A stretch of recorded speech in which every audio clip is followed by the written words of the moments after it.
जर तुमचा होणारा जोडीदार तुम्हाला प्रसूती रजेवर असताना किराणा मालासाठी पैसे देण्यास नकार देत असेल, तर तो आर्थिक छळ आहे का? मी आता गंभीरपणे माझा साखरपुडा मोडण्याचा विचार करत आहे.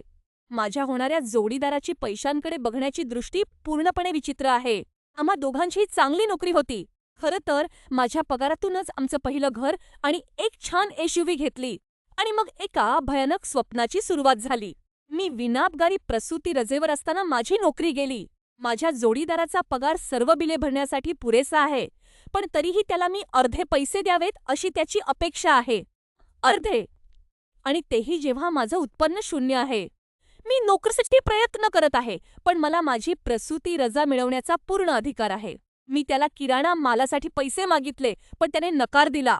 त्यानंतर जेणेकरून माझ्या हातात रोख रक्कम येणार नाही, म्हणून त्याने स्वतःचाच जाऊन किराणा सामान खरेदी केले. बिलांशिवाय तो मला कशासाठी पैसे देत नाही आणि मी फोनवरून ती बिले कशी भरते यावर तो लक्ष ठेवून असतो.